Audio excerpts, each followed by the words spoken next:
Time মেশিনের মাধ্যমে time travel করতে করতে নাভরা তো ভবিষ্যৎ থেকে ভুল করে পৌঁছে যায় হাজার হাজার বছর পেছনে, যেটা ছিল রাজা বীর সিং এর যুগ। আর এখানে এসেই তো নাভ পড়ে যায় রাজকুমারী রত্নার প্রেমে। প্রথম দেখাতেই তারা একে অপরকে ভালোবেসে ফেলে। তাহলে নাভ এখন কি করবে? সে কি তার ভালোবাসার জন্য এই যুগেই থেকে যাবে, নাকি সবকিছু ভুলে আবারও ভবিষ্যতে ফিরে যাবে? তাদের এই ভালোবাসার শেষটা কেমন হতে চলেছে? তাছাড়া এই টাইম ট্রাভেল করতে গিয়ে তারা যেসব বিপদের মধ্যে পড়ে, সেই সবই দেখব আজকের গল্প রাদুয়া রিটার্নসে। চলুন তাহলে আর দেরি না করে মূল গল্পে যাওয়া যাক। গল্পের শুরুতেই একজন ব্যাকগ্রাউন্ড ন্যারেটর বলছিল, তারা বলে মহাবিশ্ব নাকি ব্যাপক বিস্ফোরণ দিয়ে শুরু হয়। আর এইভাবে গুরু নানক দেবজিও বলেন যে এই মহাবিশ্বের না শুরু আছে আর না শেষ। এটাতে হয়তোবা কোনো সময়েরও কোনো হিসেব নেই। তবে এবার এই সময় আমাদের চারজনকে 2018 থেকে 1955 সালে নিয়ে আসে। আমরা যখন চেষ্টা করি নিজেদের সময়ে ফিরতে, তখনই সময় আমাদের এমনভাবে গোলকধাঁধায় ফাঁসিয়ে দেয় যে আমরা এমন একটা জায়গায় গিয়ে পৌঁছাই যেটা আমাদের জন্য ছিলই না, আমাদের সাথেও যায় না। এরপরই দৃশ্য পরিবর্তন হয় আর দেখা যায় একটা অন্য সময় চলছে এখন পৃথিবীতে। সময়টা হচ্ছে 2255 সাল। দেখা যায় কেটি নামের এক রোবট নাভ নামের ছেলেকে বলে আমার প্রশ্নের উত্তর দিতে হবে। নাভ তখন জিজ্ঞেস করে আপনি কে, আর আমি কেন আপনার প্রশ্নের উত্তর দিব? আমি বা এখন কোথায় আছি? কেটি বলে প্লিজ স্যার, আমাকে 1 মিনিট টাইম দিন। কেটি তখন টেকনোলজি ইউজ করে নাভের ব্যাকগ্রাউন্ড চেক করছিল। সে কি ভাষায় কথা বলছে আর কেমন রিয়াকশন দিচ্ছে এগুলোও দেখছিল। নাভ তখন বলে আগে তুমি বলো আমার সাথীরা কোথায়, আর আমার হাত কেন বেঁধে রেখেছ? কেটি বলে তুমি শুধুমাত্র আমার প্রশ্নের উত্তর দিবে। নাভ তখন জিজ্ঞেস করে কেন, তুমি কি পাগল? তুমি কি চণ্ডীগড়ের পুলিশ? বলো তাহলে, আমি এখনই তোমাকে সাসপেন্ড করছি। তো তখনই কেটির গার্ড রোবট তার দিকে বন্দুক তাক করে। তাই নাভ বলতে থাকে আচ্ছা আচ্ছা ঠিক আছে, বলো কি প্রশ্ন করবে? কেটি তখন জিজ্ঞেস করে তোমার মিশন কি আর কোথা থেকে এসেছো? এবার সেখানে একে একে সবাইকে প্রশ্ন করা হয় আর তারা সবাই উত্তর দিচ্ছিল। একজন বলে আমরা এসেছি অতীতের কোনো এক সাল থেকে, কিন্তু আমরা খুবই ভালো আর সভ্য মানুষ, প্লিজ আমাদের যেতে দিন। কেটি তখন বলে তোমরা কিভাবে 2255 সালে আসলে? তখন তারা বলে টাইম মেশিন দিয়ে। এবার এইরকম প্রশ্নের পর কেটি থ্যাঙ্কস জানিয়ে উঠে চলে যায়। নাভ তো বারবার বলছিল আমার হাতের বাঁধন খুলে দিয়ে যাচ্ছ না কেন, কিন্তু কেটি তো সেখান থেকেই চলে যায়। তারপরই তার হাতের বাঁধন নিজে থেকেই খুলে যায়। এরপর নাভ বলে ইস কোথায় ফেসে গেলাম আবার, আমি কেন যে এই টাইম মেশিন বানাতে গেলাম? তখনই সেখানে তার হাতে টাচ লেগে সে দেখতে পায় পাশের রুমেই আছে সুখী ভাই। নাভ তখন সুখীকে বলে আরে ভাই তোমার কি খবর? সুখীও তখন জিজ্ঞেস করে তুমি ঠিক আছো তো, আর আমরা কোথায় এসেছি বলো তো, আর বাকিরা কোথায়? নাভ তখন বলতে থাকে সেটা তো আমি নিজেও জানি না, তুমি তোমার পাশের দেয়াল ছুঁয়ে দেখো, হয়তোবা তারা পাশের রুমেই আছে। সুখী এরপর তার পাশের দেয়ালে টাচ করে। তখনই দেখা যায় সেখানে তাদের বাবা হেমচাঁদকে। সুখী তখন হেমচাঁদকে বলে তুমি ঠিক আছো তো? হেমচাঁদ বলে হ্যাঁ, উপরওয়ালার ইচ্ছায় ঠিকই আছি, শুক্রিয়া। সুখী বলে কি শুক্রিয়া করছো? আমরা এখানে এসে ফেসে গিয়েছি আর তুমি করছো শুক্রিয়া? যাও তোমার পাশের দেয়ালে টাচ করো, বাকি সাথীদের দেখা যাবে। তো তারপরে সে টাচ করার আগেই সেখানের দরজা খুলে যায় আর তারা একে একে চারজনই বাইরে আসে। তাদের চারজনের মধ্যে একজন ছিল মহিলা, যার নাম জ্যাসমিন।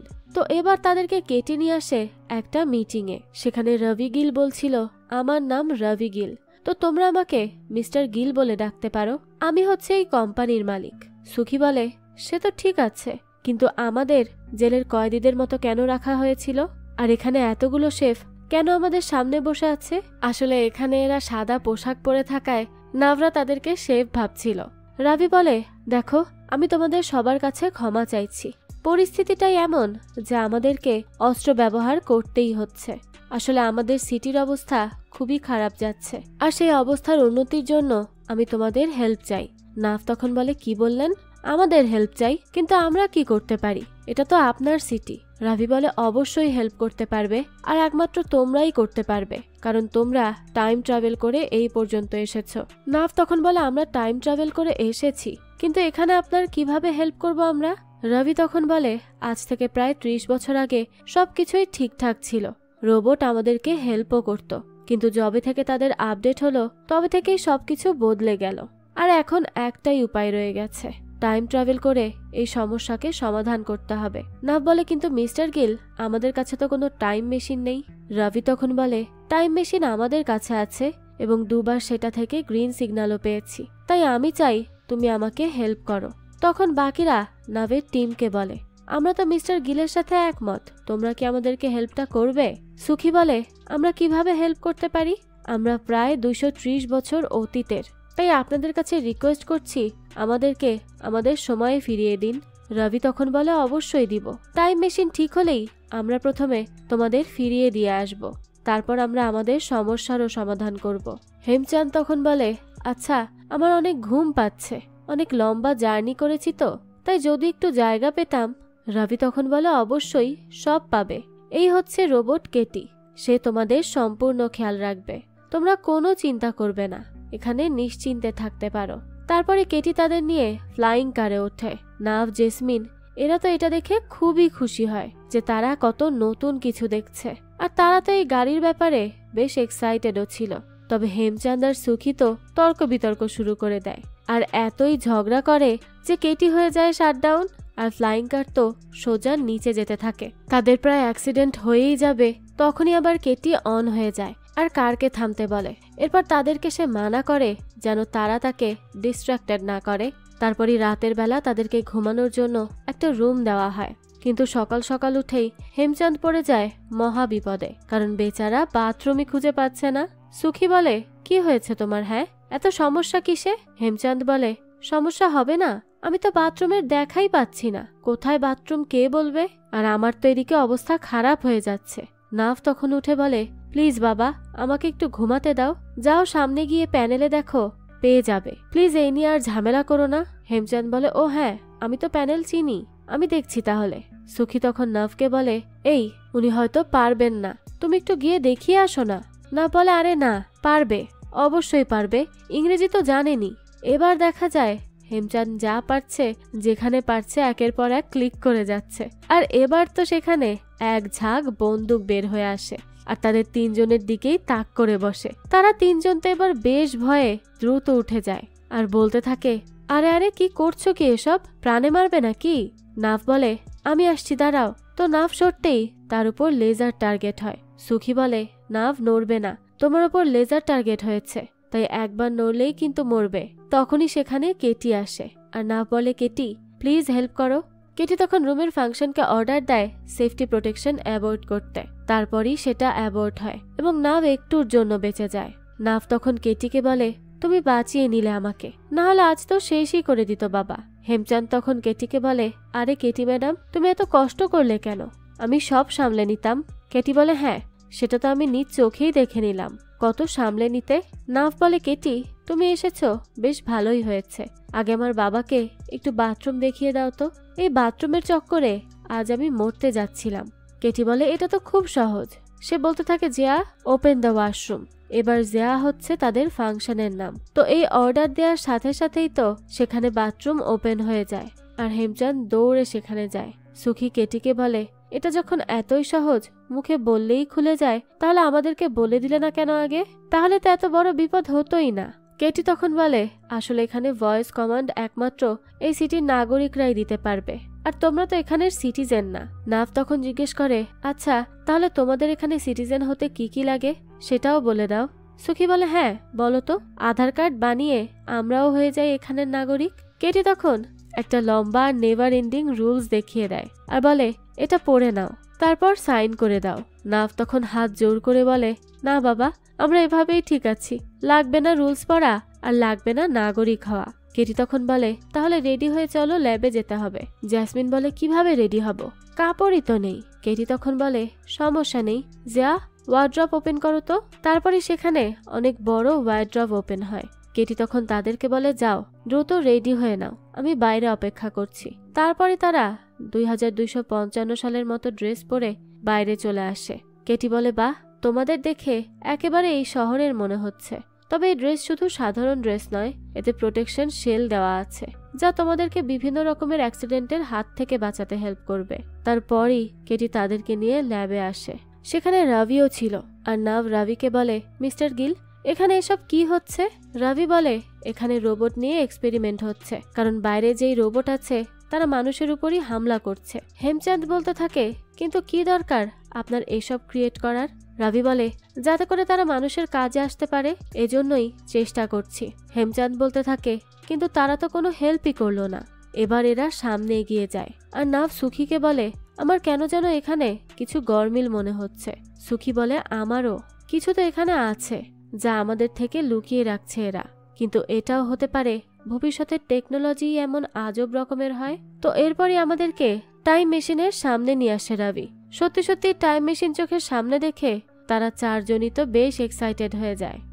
নাভ তো বলতে থাকে, আরে দেখো, সত্যি সত্যি এটা টাইম মেশিন, কত সুন্দর তাই না? রবি বলে, আমি আশা করছি আমার ল্যাব তোমাদের পছন্দ হয়েছে। তো তারপরে রবি ডক্টর সুরিন্দারকে ডাক দেয়। সুরিন্দার বলে, সরি স্যার, আমি কাজে ছিলাম, কিন্তু আমার টাইম মেশিন বলল টাইম ট্রাভেল করা হয়েছে। রবি বলে, হ্যাঁ আমি জানি, এই হচ্ছে সেই চারজন যারা টাইম ট্রাভেল করে এখানে এসেছে। রবি এর পর ডক্টর সুরিন্দারের সাথে তাদের পরিচয় করিয়ে দেয়। সে বলে, ইনি হচ্ছেন আমাদের সবচেয়ে টপ সায়েন্টিস্টের মাঝে একজন। তিনি টাইম মেশিন নিয়ে আমার কোম্পানিতে জব করছেন। সুরিন্দারের পর তার টিমের বাকি 3 জনেরও পরিচয় করায়। রবি নাভের টিমকে বলে, তোমরা এখানে থেকে টাইম মেশিনের উপর কাজ করতে পারো, আমি যাচ্ছি, বাকি কোনো দরকার হলে কেটি তো আছেই। রবি তারপর চলে যায়, আর সুরিন্দার তাদের বলে, তাহলে তোমরাই টাইম ট্রাভেল করে এসেছো, তাহলে আসো, তোমাদেরকে আমি একটা ইন্টারেস্টিং জিনিস দেখাচ্ছি। নাভ বলে, আচ্ছা আপনি কি সত্যি নিজেই টাইম মেশিন তৈরি করেছেন? সুরিন্দার বলে, কেন, কোনো সন্দেহ আছে? সুখী বলে, আমার সন্দেহ আছে। সুরিন্দার তখন জিজ্ঞেস করে, কি নিয়ে শুনি? সুখী জানায়, মেশিন নিয়ে নয়, অন্য বিষয়ে। তোমার সাথে কি সুনীল শেঠির কোনো সম্পর্ক আছে বা লিঙ্ক? মানে সবচেয়ে বড় ফিল্ম স্টার, ওনার কথা বলছি। সুরিন্দার বলে, আমি তো একটা কথা বলতে ভুলেই গিয়েছি, আমার জীবনের লক্ষ্য 2টি, এক হচ্ছে টাইম মেশিনের উপর কাজ করা, আর 2 আমার পূর্বপুরুষ সুনীল শেঠির মুভি দেখা। সুখী এটা শুনে বলে, ও তাই তো, আমি তো সেজন্যই জিজ্ঞেস করেছি, কারণ আপনি দেখতে একেবারে তার মতো। সুরিন্দার তখন বলে, আচ্ছা এবার আপনারা বলুন, আপনারা টাইম ট্রাভেল করলেন কিভাবে? হেমচাঁদ বলে, আমি বুঝিয়ে বলছি, এরা কেউ পারবে না। তো হেমচাঁদ তার উল্টো পাল্টা কথা বলতে থাকে এখানে। সুরিন্দার তো কিছুই বুঝতে পারে না, তাই সে এবার নাভকে জিজ্ঞেস করে। নাভ বলে, আসলে আমি একটা রেডিও ফ্রিকোয়েন্সিকে চেঞ্জ করে একটা ফ্রিকোয়েন্সি হ্যাক তৈরি করি, যা একমাত্র সাউন্ডকেই হ্যাক করতে পারত। তবে একটা সময় পুরো আশেপাশের সিচুয়েশনই বদলে যায়। তারপর সেখানে একটা সবুজ কালারের কেমিক্যাল অ্যাড করতেই একটা পোর্টাল ওপেন হয়ে যায়, আর সেটার মাধ্যমেই আমরা চলে যাই 1955 সালে। তাই কিভাবে কি হলো আর কেন হলো সে আসল কারণটা আমি জানি না, আমরা আসলে এতটুকুই জানি। সুরিন্দার এসব শুনে বলে, আচ্ছা আমি বলছি আপনাদের কি হয়েছিল। 20 দিন আগে আমাদের মেশিন একটা সিগন্যাল দিয়েছিল এবং সেটাতেই একটা পোর্টাল ওপেন হয়, আর ঠিক তখনই আপনারা 1955 থেকে 2255-তে পৌঁছে গিয়েছেন। জ্যাসমিন এটা শুনে বলে, ও তাহলে আমরা কোনো টাইম মেশিন তৈরিই করিনি? সুরিন্দার বলে, না, এটা আমাদেরই মেশিনের সিগন্যাল ছিল যা তোমরা ক্যাচ করেছ। নাভ বলে, ও তাহলে এখানেই আসল পোর্টাল? সুরিন্দার বলে, হ্যাঁ এটাই আসল। জেসমিন তখন বলতে থাকে, কিন্তু এই টাইম মেশিন আবার শুরু হবে কবে? নাভ তখন বলে, আমি বলছি, যেই ভুল আমরা 1955 থেকে 2018-তে করেছি সেটাই আবার করব, কিন্তু সঠিকভাবে। তাই এই টাইম মেশিন আবারও নতুন করে বানাতে হবে। তো তারপর তারা সবাই মিলে টাইম মেশিনের উপর কাজ করা শুরু করে দেয়। নাভ সুরিন্দারকে বলে, আচ্ছা এই কেটিকে তো দেখে মনেই হয় না যে সে একটা রোবট, একেবারে মানুষের মতো লাগে, রক্ত মাংসে গড়া মানুষ। সুরিন্দার বলে, হ্যাঁ কেটি আমার অনেক দিনের কষ্টের ফল, সে দেখতেও খুব সুন্দরী। না বলে, কিন্তু মিস্টার গিল তো বলল কেটিকে তিনি তৈরি করেছেন। সুরিন্দার বলে, আরে না, আমি করেছি, এই যে দেখো, এটা হচ্ছে কেটির রেকর্ড আর তার সফটওয়্যার। তো সেই সফটওয়্যারটা দেখার পরই নাভ রবিকে বলে, স্যার আমি কেটির সফটওয়্যার চেক করেছি, যার মধ্যে এখনো ইমপ্লিমেন্টের প্রয়োজন আছে, কিন্তু যদি এই একই সফটওয়্যার আপনি 30 বছর পেছনে গিয়ে আপডেট করেন তাহলে আমার কাছে মনে হয় রোবট ঠিক হওয়ার থেকে বেশি খারাপ হয়ে যাবে। রবি তখন বলে, দেখো তুমি 250 বছর আগের নলেজ নিয়ে এইসব বলছো, যা বর্তমানে শোনা বোকামি। নাভ বলে, স্যার আমি বলেছি আমার নলেজ থেকে, যার নতুন বা পুরাতন হয় না, আপনি একবার ভেবে দেখবেন। তো এবার নাভ যাওয়ার পরই রবি তো রেগে মেগে একটা ছবি বের করে, যেখানে বোঝা যাচ্ছিল 4 জন মানুষের ছবি আঁকা। রবি এটা দেখেই বলে, তুমি কি ভেবেছো আমি জানি না তুমি কে? আমি খুব ভালো করেই জানি, কিন্তু আমার টাইম মেশিন তৈরির স্বপ্ন একবার সত্যি হলে আমি এই পৃথিবীতে রাজত্ব করে যাব, আর কেউ আমাকে আটকাতে পারবে না। অন্যদিকে সুখী সুরিন্দারকে বলে, ডক্টর, আপনি কিছু করছেন না কেন? বলুন কিভাবে এই মেশিন চলবে? সুরিন্দার বলে, আরে আর কি করব, সব তো করে দেখেছি, কাজই হচ্ছে না। আমি বুঝতে পারছি না এটাকে কোন শক্তিশালী মেশিন ধরে রাখছে। আচ্ছা, আপনারা কিভাবে টাইম ট্রাভেল করলেন বলুন তো? হেমচাঁদ বলে, আর কতবার বলবো আমরা? সে বলতে থাকে, নাভ একটা রেডিও তৈরি করেছিল যার মধ্যেই আমরা ফেসে যাই। নাভ তো এটা শুনেই রেগে যায় আর বলতে থাকে, হ্যাঁ হ্যাঁ, এখন সব দোষ তো আমাকেই দিবে, দিয়ে দাও। আমি ওই রেডিও ফ্রিকোয়েন্সি টাইম ট্রাভেল করার জন্য তৈরি করিনি, আমি ছোটখাটো হ্যাক করার জন্য তৈরি করেছিলাম। আমি কিভাবে বুঝবো যে এটা হ্যাক করে ফেলবে তোমাদেরই মেশিন? আমিও তো তোমাদের সাথে এসেই ফেসে আছি, তাই না? সুরিন্দার তখন বলে, এটাও হতে পারে সেই রেডিওতে স্ট্রং কিছু আছে যার ফ্রিকোয়েন্সি এই টাইম মেশিনকে কন্ট্রোল করছে। আচ্ছা, এখন এইটা বলো তো, সেই রেডিওটা কোথায়? আমার তো মনে হচ্ছে ওই রেডিওটা পেলে এই মেশিন ঠিকই চলবে। হেমচাঁদ তখন বলে, আমি জানি রেডিও কোথায়, আসো আমার সাথে 250 বছর পেছনে, সেখানেই পাবে রেডিও। সুরিন্দার বলে, আরে কি বলছেন আপনি? 250 বছর পেছনে যেতে পারলে আর টাইম মেশিন ঠিক করার কি দরকার? টাইম মেশিন ঠিক নেই দেখেই তো সেই রেডিও প্রয়োজন, তাই না? কেটি তখন তার টেকনোলজির পাওয়ার ইউজ করে আর ঠিকই সেই রেডিওর খোঁজ করে নেয়। সে এসেই বলে, আমি জানি এটা কোথায় আছে। নাভ জিজ্ঞেস করে, কোথায়? কেটি জানায়, সিটির বাইরে। সুরিন্দার তখন বলে, কিন্তু এটা তো অসম্ভব নিয়ে আসা। নাভ আর কেটি তারপরও যাওয়ার জন্য বলতে থাকে। তাই পরে নাভ, কেটি এবং সুখী বেরিয়ে যায় সেই রেডিও আনার উদ্দেশ্যে। সিটি থেকে বাইরে আসতেই সেখানে এত দূষিত বাতাস ছিল যে নাভ আর সুখী তা সহ্যই করতে পারছিল না। এসব দেখে সুখী বলতে থাকে, আরে বাইরের অবস্থা তো দেখছি খুবই খারাপ। কেটি বলে, আর এই সব করেছে তোমাদের মতো মানুষরা।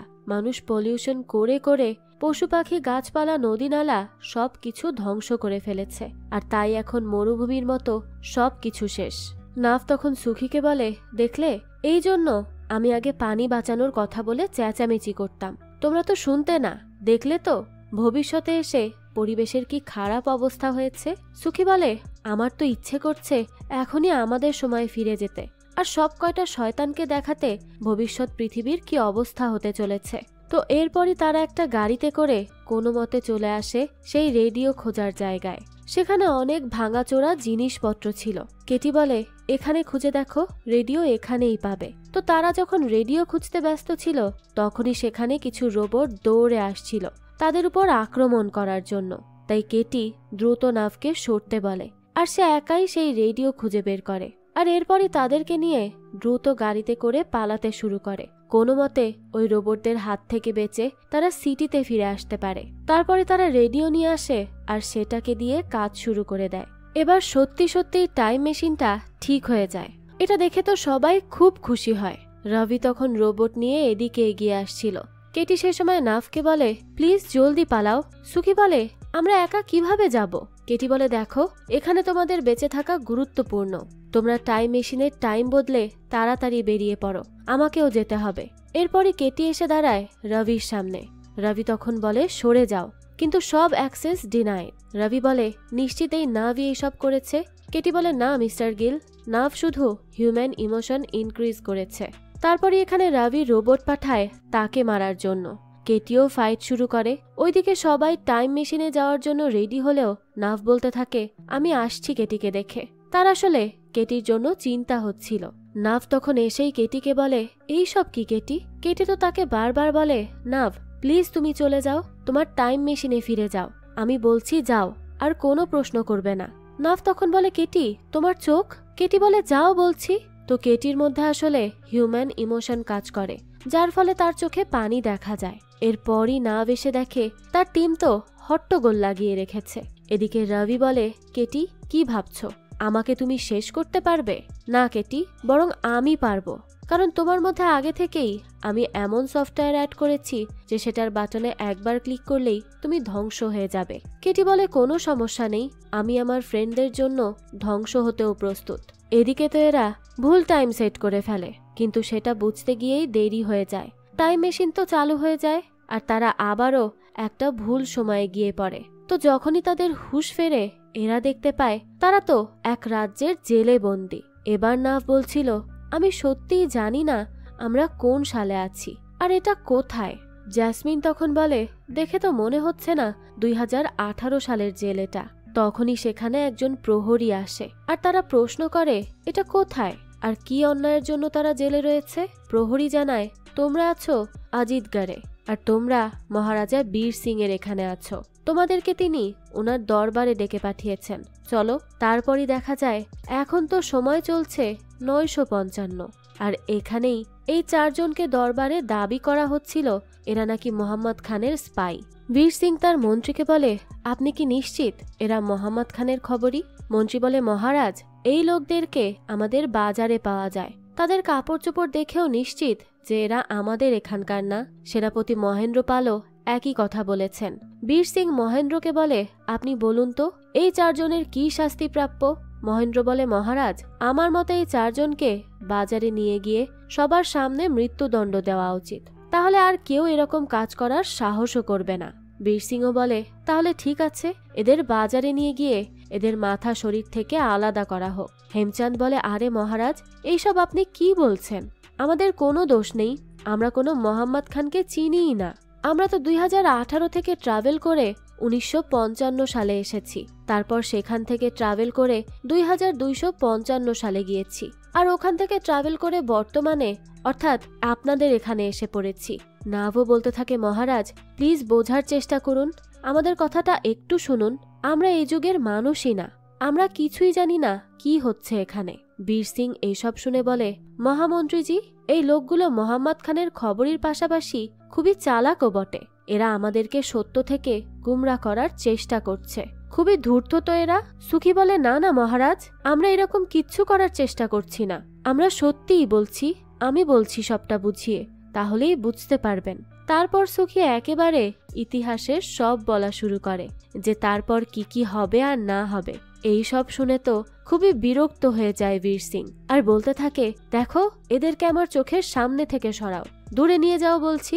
সুখী বলে, মহারাজ আমার কথা শুনে দেখুন, আপনারই লাভ হবে, কারণ আমি ইতিহাস পড়েছি, আমি জানি কি কি হতে চলেছে। আপনার সাথে মোহাম্মদ খানের 2টো যুদ্ধ হবে, যার মধ্যে একটা আটকাতে পারলেও আরেকটাতে আপনি হেরে যাবেন। তাই আমার কথা শুনে দেখুন, আপনার হেল্প হবে। কিন্তু তাদের কথা তো কেউ শোনে না আর জনসম্মুখে তাদেরকে শাস্তি দিতে আনা হয়। ঘোষণা করে সবাইকে জানানো হয় এরা 4 জন মোহাম্মদ খানের স্পাই। তাই তারা 4 জন তো ধরেই নিয়েছে যে তাদের আর বাঁচার আশা নেই, এবার তো তাদেরকে মরতেই হবে, কারণ তারা যেভাবে ফেসে গেছে এরা তো তাদের কোনো কথাই বিশ্বাস করবে না আর। তো এরপরই দেখা যায় তাদেরকে জল্লাদ তলোয়ার দিয়ে মারতেই যাবে, তখনই সেখানে মহামন্ত্রী চলে আসে আর তাদেরকে থামতে বলে। সেনাপতি তখন জিজ্ঞেস করে, কি হলো মহামন্ত্রী, আটকালেন কেন? মহামন্ত্রী বলে, এটা আমার সিদ্ধান্ত নয়, আমি এবং মহারাজ জানি এরা আজিতগড়ের দুশ্মন, কিন্তু এটা মহারাজের সিদ্ধান্ত, তাই হয়তোবা কিছু ভালো বুঝেই তিনি এই সিদ্ধান্ত নিয়েছেন, তাই মহারাজের উপরে তো আমার আর কিচ্ছু বলার নেই। তারপরই তাদেরকে দরবারে আনা হয়। মহামন্ত্রী প্রশ্ন করে, কেন এদেরকে বাঁচানো হলো? বীর সিং বলে, আমি এদেরকে বাঁচিয়েছি রাজপুরোহিতের কথায়, কারণ তিনি যা বলেন তাই হয়, রাজপুরোহিত বলেছে তাই আমিও বাঁচিয়েছি। বীর সিং এরপর নাভদের জিজ্ঞেস করে, আচ্ছা তো তোমরা যদি মোহাম্মদ খানের খবরই না হয়ে থাকো তাহলে বলো কারা তোমরা এবং কোথা থেকে এসেছো? তারপর তো তারা বানিয়ে বানিয়ে অনেক কিছু বলতে থাকে, কারণ সত্য কথা তো তারা বিশ্বাস করছিল না। বীর সিং তখন বলে, দেখো তোমরা কোন রাজ্য থেকে এসেছো তাতে আমার কিছুই যায় আসে না, আমাকে শুধু এটা বলো তোমরা আমাকে কিভাবে হেল্প করবে।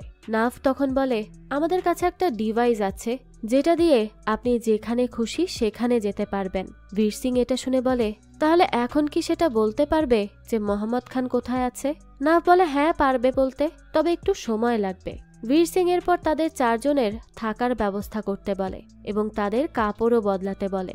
অন্যদিকে আমরা রাজকুমারী রত্নাকে দেখতে পাই, যাকে এসে তার একজন কাছের মানুষ জানায় আমাদের প্রাসাদে 4 জন মানুষ এসেছে, যাদের প্রথমে মৃত্যুদণ্ড দিলেও পরে পুরোহিতের কথায় তাদেরকে মহারাজ মাফ করে দেন, এখন থেকে তারা এখানেই থাকবে।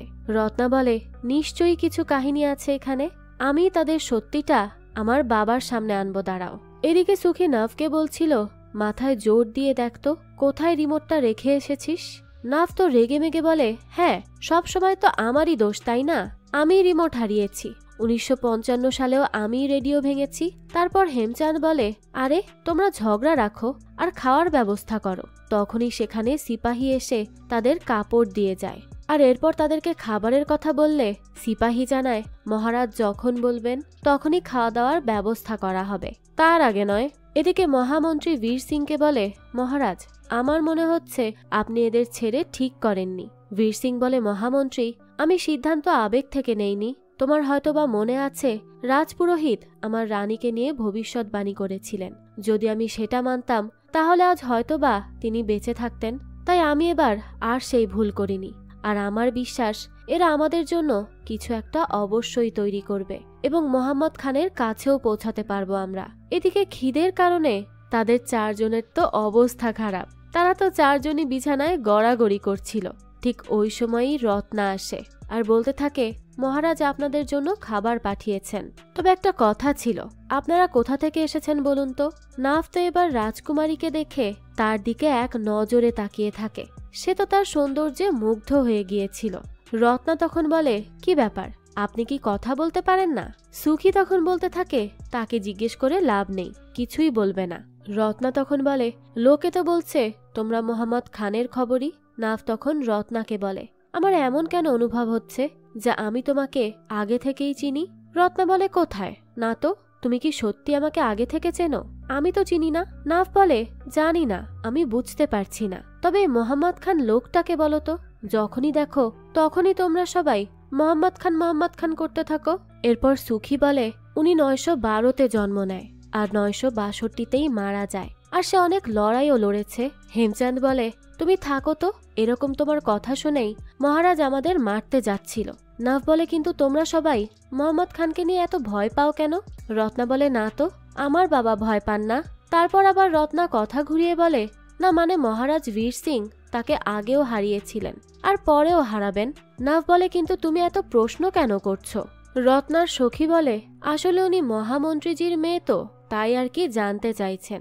তো কথা বলা শেষেই রত্না সেখান থেকে চলে যায়। তো সে যে রাজকুমারী এই ব্যাপারটা সে তাদের সামনে কোনোভাবেই প্রকাশ করে না। আসলে আগে তো সবাই এভাবেই নিজের পরিচয় লুকিয়ে সব ইনফরমেশন নেয়ার চেষ্টা করত। রত্নাও ঠিক একই কাজ করে। পরদিন সকালে দেখা যায় হেমচাঁদ আর জেসমিন উঠে বাইরে আসে। হেমচাঁদ একজন প্রহরীকে বলে, আচ্ছা এই খান আসলে কেমন খান? মানে মোহাম্মদ খান আর কি। প্রহরী তখন বলে, মোহাম্মদ খান কোনো মানুষ না, বরং রাক্ষস। সে খুবই ভয়ঙ্কর রকমের একজন। তার মোকাবেলা কেউ করতে পারে না। সেজন্যই তো সবাই তার নাম শুনলেও কাঁপে। তার মনে এতটুক মায়া দেওয়া বলতে কিচ্ছু নেই। এদিকে নাফ তো সুখীকে বলে, আচ্ছা অনেক সময় এমন কেন ফিল হয় যে কাউকে তুমি অনেক আগে থেকেই জানো? এটা কিভাবে সম্ভব? সুখী এটা শুনে বলে, তুমি কি মহামন্ত্রীর মেয়ের কথা বলছো? তাকেই কি তোমার চেনা চেনা লাগছে এজন্যই জিজ্ঞেস করছো? নাফ বলে, না আসলে কথাটা তেমন না, কিন্তু হ্যাঁ তাকে দেখে আমার কিছু তো ফিল হচ্ছিল আর এখনো হচ্ছে। বুঝতে পারছি না ব্যাপারটা কি হচ্ছে আমার সাথে। সুখী বলে, হ্যাঁ এরকম অনেক সময়ই ফিল হয় যেন কাউকে তুমি জনম জনম ধরে চেনো। নাফ তখন বলে, আমি কি বলবো সুখী ভাই, তাকে নিয়ে ভেবে ভেবে সারা রাত আমি ঘুমাতে পারিনি। প্রথম দেখাতে এমন কখনো হয় নাকি? আমার তো সারাক্ষণ তার কথাই মাথায় ঘুরঘুর করছে। আমি কোনোভাবেই স্থির হতে পারছি না। সুখী এসব শুনে বলে, দেখো এখন এই সব কথা রেখে আগে এটা ভাবো রিমোটের কথা মনে পড়লো কিনা। সেই রিমোট তুমি কোথায় রেখেছো এটা একটু মনে করো তো, না হলে কিন্তু এখানেই থেকে যেতে হবে। নাফ তখন বলে, আমার মনে হচ্ছে এটা বাজারেই কোথাও পড়েছে, তবে বুঝতে পারছি না কোন জায়গাতে। সুখী বলে, তাহলে চলো বাজারে যাই আর সেখানে গিয়েই চেক করে আসি, যদি কোথাও পেয়ে যাই। তো এরপরই দেখা যায় রত্নাও এই কথা জানতে পারে। তাই নাফ বাজারে আসলে তার সাথে রত্নাও আসে। সে নাফকে আজিতগড়ের বাজার দেখায় আর বলতে থাকে, এই হচ্ছে আমার আজিতগড়ের বাজার, তুমি বলো কি কিনতে চাও। তখনই নাভ একটা দোকানের কাছে যায়। সেই সময় রত্নাকে তার সখী বলে, আরে কোথায় যাচ্ছ? তুমি রাজকুমারী, যদি কেউ চিনে যায় আর এটা যদি কেউ বুঝতে পারে তাহলে কি হবে বলো তো? রত্না বলে, কিচ্ছু হবে না, আমি তো আগে কখনো আসিনি, তাই কেউ চিনতে পারবে না। আর চলো তো দেখি, তার সাথে যাই, কি হয় দেখা যাবে। এরপর রত্না নাভকে বলে, কি খুঁজছো তুমি? নাভ তখন বলে, আমি যা খুঁজে যাচ্ছি তা একবার পেলে আমি এখানে আর 1 মিনিটও থাকবো না, এখান থেকে সাথে সাথে চলে যাব। রত্না এই কথা শুনে একটু অবাক হয় আর বলে, মানে কি বলতে চাইছো? নাভ বলে, ও কিছু না, আসলে মহারাজ বললেন না মোহাম্মদ খানের জন্য কিছু তৈরি করতে হবে যেন তাকে হারাতে পারি, তাই একটা কিছু খুঁজছিলাম যা দিয়ে এমন কিছু বানানো যায় যাতে করে মোহাম্মদ খানকে হারিয়ে দেয়া যাবে। তো তারপরই এখানে নাভ আর রত্না সারা দিন একসাথে কাটায়। তারা দুজনই তো একে অপরের সঙ্গ বেশ পছন্দ করছিল। তারা সারাটা দিন খুব সুন্দর করে কাটায়। আর দেখা যায় রত্নাকে নিয়ে তো নাভের মধ্যে ফিলিংসও আসতে থাকে। তার তো তাকে প্রথম দেখাতেই ভালো লেগেছিল, আর এখন তো ধীরে ধীরে তার প্রতি আরো বেশি ফিলিংস জাগ্রত হচ্ছে। সে তো তার সৌন্দর্যেই মুগ্ধ। কিন্তু এরপরই দেখা যায় রত্নাকে তুলে আনে মোহাম্মদ খানের লোক। মোহাম্মদ খান রত্নাকে দেখেই বলে, তুমি তাকে কেন তুলে আনলে? তখন সিপাহী বলে, উনি রাজকুমারী, আর এই রাজকুমারীর জন্যই কিন্তু আজিদগারের মহারাজ আপনার সামনে মাথা নত করতে বাধ্য হবে, তাই তো আমি সুযোগ বুঝে উনাকে উঠিয়ে নিয়ে এসেছি। তখনই মোহাম্মদ রেগে যায় আর তাকে বলে, দেখো আমরা পাঠান, আর পাঠানরা যুদ্ধ জেতার জন্য কোনো মহিলাকে ব্যবহার করে না। তুমি কিন্তু এটা বেশ অন্যায় করেছ, এসব আমি কখনোই মানতে পারবো না। আর এরপরই সে রাজকুমারীকে বলে, রাজকুমারী, এই সব কিছুর জন্য আমি আপনার কাছে ক্ষমা চাইছি, দয়া করে আমাকে ক্ষমা করে দিন। কিন্তু সে যা করে ফেলেছে তা তো আমি বদলাতে পারবো না। তবে হ্যাঁ, আপনি এখানে যতদিন আছেন ততদিন রাজকুমারীর মতোই থাকতে পারবেন। তবে এখান থেকে যদি যেতে হয় তাহলে তার জন্য তো বীর সিংকে বাইরে বেরিয়ে আসতে হবে এবং আমার সাথে লড়াই করতে হবে, তবেই তিনি আপনাকে নিয়ে যেতে পারবেন। তবে সেই পর্যন্ত এখানে আপনাকে বেশ যত্নের সাথেই রাখা হবে, আপনি কোনো চিন্তা করবেন না। তবে রত্না বলে, ভালোই করেছিস তুই আমাকে তুলে এনে। যখনই আমার বাবা জানবে যে আমাকে তোর লোক অপহরণ করে এখানে ধরে এনেছে, তখনই আমার বাবা তার সৈন্য নিয়ে তোর উপর ঝাঁপিয়ে পড়বে আর তোকে প্রাণে শেষ করবে। আমার বাবা আমার জন্য সব কিছু করতে পারেন। মোহাম্মদ খান তখন বলে, ঠিক বলেছ তুমি, আর আমি তো চাই যে বীর সিং আমার সাথে লড়াই করুক, একবার সামনাসামনি এসে যুদ্ধে নামুক, তারপর দেখবে আজিদগারের মধ্যে একমাত্র আমারই পতাকা উড়বে। আমি তো সেই দিনের জন্যই অপেক্ষা করছি। তো বোঝাই যায় তার কনফিডেন্স অনেক বেশি। যাক, তো এরপরই সে তার লোককে বলতে থাকে, বান্দে খান, একে রাজকুমারীর মতোই রাখো, যাও। তো তারপরই তাকে সেখান থেকে নিয়ে যাওয়া হয়। অন্যদিকে রাজ দরবারে নিয়ে আসা হয় নাভদেরকে। বীর সিং বলতে থাকে, রাজকুমারী রত্না কোথায়? সুখী বলে, মহারাজ, রাজকুমারী রত্না আবার কে? বীর সিং তো এই কথা শুনে খুবই রেগে যায় আর বলতে থাকে, আজিদগড়ের রাজকুমারী, আর আমার মেয়ে, বলো সে কোথায়? জেসমিন তখন বলে ওঠে, আরে বাহ, রাজার কন্যাও অপহরণ থেকে বাঁচতে পারে না? কিন্তু দেখুন, আমরা সত্যি বলছি, আমরা তাকে দেখিনি। তখনই নাভকে ধরে বলা হয়, তার সাথে তো রাজকুমারীকে সন্ধ্যাতেও দেখা গিয়েছে, তাহলে সে কিভাবে বলছে সে রাজকুমারীকে চেনে না? নাভ তখন অবাক হয়ে বলে, কি বললেন? আমি? না না, আমি কোনো রাজকুমারী রত্নাকে চিনি না, আর আমি তার সাথে কেনই বা থাকতে যাব? মহারাজ, আমি সত্যি বলছি, আমি কোনো রাজকুমারীকে চিনি না। এই মহামন্ত্রী যে মিথ্যা বলছেন, বিশ্বাস করুন। মহামন্ত্রী তখন বলে, আমি মিথ্যা বলছি? আমি মিথ্যা বললে তুই কাল সন্ধ্যায় কোথায় ছিলি বলতো? নাভ তখন বলে, আমি তো ছিলাম আপনার মেয়ের সাথে। মহামন্ত্রী তখন অবাক হয়ে বলে, মানে আমার মেয়ের সাথে? আমার মেয়ে তো এখানে। নাভ তখন অবাক হয়ে বলে, কি বলছেন? এই মেয়ে তো রাজপুরোহিতজির মেয়ে। রাজপুরোহিত তখন বলে, কি বেয়াদবি হচ্ছে এখানে? আমি একজন ব্রহ্মচারী, আমার মেয়ে আসবে কোত্থেকে? সুখী তখন নাভকে বলে, আরে উনি তো বিয়েই করেননি, তাহলে উনার মেয়ে হবে কোত্থেকে? কি সব বলছিস? নাভ তখন বলে, আরে না, তোমরা সবাই মিথ্যা বলছো। মহারাজ, বিশ্বাস করুন, আমি কিচ্ছু করিনি, একবার আপনারা আমাকে বিশ্বাস করুন। জেসমিন তখন নাভকে বলে, তোর কাছ থেকে এইসব আশা করিনি, তুই এসব কি করলি? হ্যাঁ, তুই তো দেখছি শুধু ধোকাই দিয়ে যাচ্ছিস। হেমচাঁদ বলে, হ্যাঁ তাই তো, ও তো রিমোটও পায়নি। সুখীও তখন নাভকে লজ্জাহীন পর্যন্ত বলে ফেলে। নাভ তো এবার মহামন্ত্রীর মেয়ে মিনাকে বলে, এই তুমি সত্য বলো, তুমি আমাকে বলনি যে তুমি রাজপুরোহিতের মেয়ে, কি হলো বলো? বীর সিং তখন মিনাকে বলে, মিনা, সব সত্যি করে বলো, কি হচ্ছে এখানে?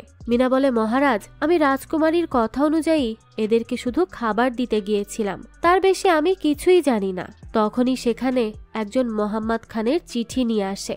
বীর সিংও সেটা পড়ে দেখে আর সেখানে লেখা আছে, আমি তোর মেয়ে রাজকুমারী রত্নাকে জিম্মি করে রেখেছি, আর যদি নিজের মেয়েকে দেখতে চাস তাহলে ময়দানে নেমে আয়। বীর সিং, এটা মোহাম্মদ খানের ওয়াদা, তোর মেয়ে এখানে রাজকুমারীর মতোই থাকবে, তার কোনো ক্ষতিই আমি হতে দিব না। তবে তোকে আমি 2 দিনের সময় দিচ্ছি সিদ্ধান্ত নেওয়ার জন্য।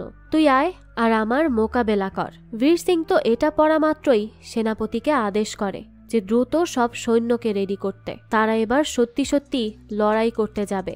তখনই নাফ বলে, মহারাজ, আমি একটা রিকোয়েস্ট করতে চাই, আমি চাই রাজকুমারী রত্নাকে বাঁচানোর দায়িত্ব আমাদেরকে দেয়া হোক। সুখী তখন বলে, আরে তুই কি আমাদের মারতে চাস?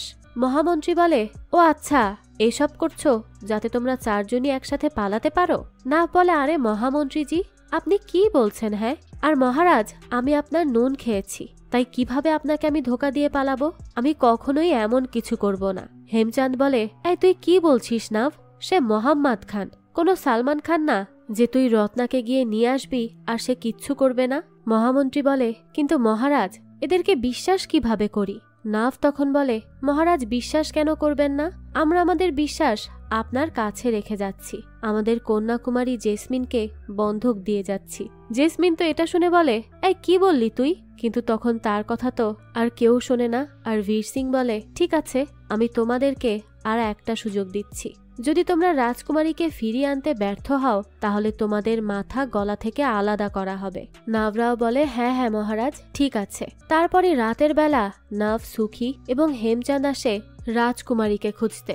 সেখানে তারা 3 জনই 3 দিকে চলে যায়। নাভ কিছুক্ষণ খোঁজার পরই একটা টেন্টে তাকে পেয়ে যায়, তাই সে বাকি 2 জনকে এই বিষয়ে জানায়। পরে সে বাইরে সুখী আর হেমচাঁদকে দাঁড় করিয়ে রাখে আর নিজে ভেতরে আসে রাজকুমারীকে উদ্ধার করতে।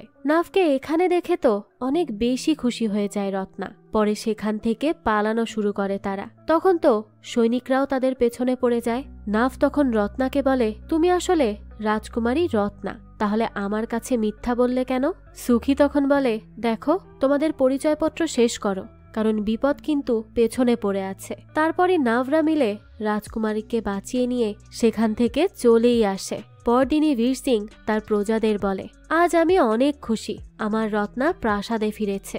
তো তোমরা 4 জন বলো তো কি চাও? তারা তখন বলে, আপাতত কিছুই চাই না, কিন্তু আমরা এই খুশির দিনটা নিজেদের মতো নাচ গানের সাথে কাটাতে চাই। বীর সিং বলে, হ্যাঁ নিশ্চয়ই, আমার রত্না ফিরে এসেছে, তাই যা ইচ্ছা হয় তোমাদের তাই করতে পারো। এবার তো নাচ গানের শেষেই একটা চিঠি আসে বীর সিং এর কাছে। বীর সিং সেটা পড়ার পর সবাইকে বলে, আজিতগড়ের জনগণ, এখন সময় এসেছে মোহাম্মদ খানের সামনে দাঁড়িয়ে লড়াই করার। আমরা তার সামনে তার সাথে যুদ্ধ করব আর তাকে বোঝাবো আমরা ভয় পাই না। যদি এভাবেই আমরা না লড়াই করি তাহলে আজিতগড়ের সম্মান মাটিতে মিশে যাবে, তাই আমাদেরকে লড়াই করতেই হবে। তখনই সুখী বলে, মহারাজ, আপনি বাইরে যাবেন না, প্রাসাদেই থাকুন। হেমচাঁদ বলে, না, কেন মহারাজ, আপনি ভয় না পেয়ে লড়াইয়ে যান। সুখী বলে, আরে তুমি কি ইতিহাস পড়েছ? আজিতগড় তাদের দ্বিতীয় লড়াইয়ে হারবে, আর এখন যদি অন্য কিছু হয় ইতিহাস তো বদলে যাবে, তখন তো আমরাও ভবিষ্যতে মারা পড়ব। তো এরপরই সেখানে বীর সিং এসে বলে, আমি তোমাদের কথা কিছুই বুঝতে পারছি না, কিন্তু আজিতগড়কে আমি কথা দিচ্ছি যে আমার শরীরের শেষ রক্তবিন্দু পর্যন্ত লড়াই করে যাব, মোহাম্মদের সামনে দাঁড়িয়ে আজিতগড়কে রক্ষা করব।